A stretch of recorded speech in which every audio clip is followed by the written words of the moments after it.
ఇప్పుడు చంద్రబాబు నాయుడు గారికి అర్జెంటుగా లోకేష్ గారిని డిప్యూటీ సీఎం చేయాలి అనే ఉద్దేశంతో పక్కనున్నటువంటి పెయిడ్ బ్యాచ్ తోటి రకరకాల కామెంట్లు రకరకాల ఛానల్స్ తోటి చేపిస్తూ ఉన్నాడు. అయ్యా, ఇవాళ రాష్ట్రానికి కావాల్సింది ఏంది, మీరు చేయిస్తుంది ఏంది?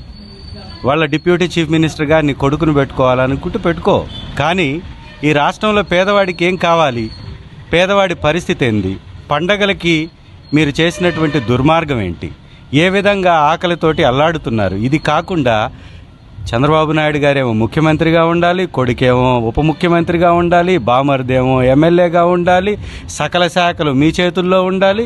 ఇక రాష్ట్రంలో ఉన్నటువంటి కులాలన్నీ మాత్రం మీకు ఊడిగం చేయాలా?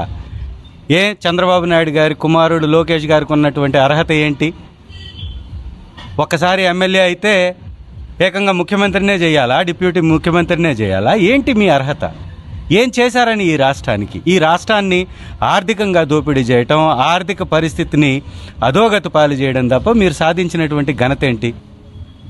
ఈ 7 నెలల్లో ఒక్క మంచి చేశాం, పక్క రాష్ట్రాల కంటే మిన్నైనటువంటి పరిపాలన అందించాం అని చెప్పడానికి ఒకటంటే ఒకటి ఉందా?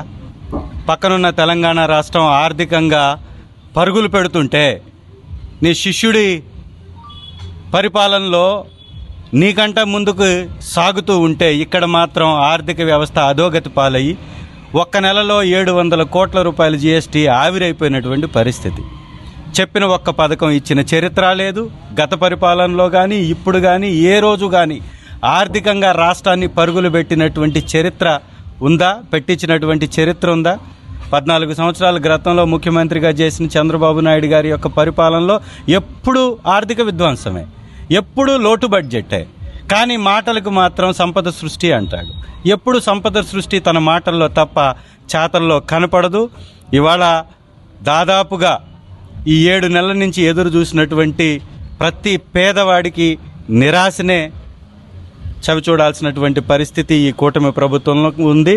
కాబట్టి డిప్యూటీ చీఫ్ మినిస్టర్గా ఒక దళితుణ్ణి చేయండి, ఒక గిరిజనుణ్ణి చేయండి, ఒక వెనుకబడ్డటువంటి బీసీ సామాజిక వర్గం వ్యక్తిని చేయండి. మా ప్రభుత్వంలో మా హయాంలో 5 వివిధ కులాలకు సంబంధించినటువంటి వారు డిప్యూటీ చీఫ్ మినిస్టర్లుగా ఉంటే 5 మంత్రులు, 4 ఎస్సీ మంత్రులు ఉంటే ఇవాళ డిప్యూటీ చీఫ్ మినిస్టర్ ఒకరు, ఇంకొక డిప్యూటీ చీఫ్ మినిస్టర్ కోసం అరువులు చాస్తున్నటువంటి పరిస్థితి కనపడుతుంది.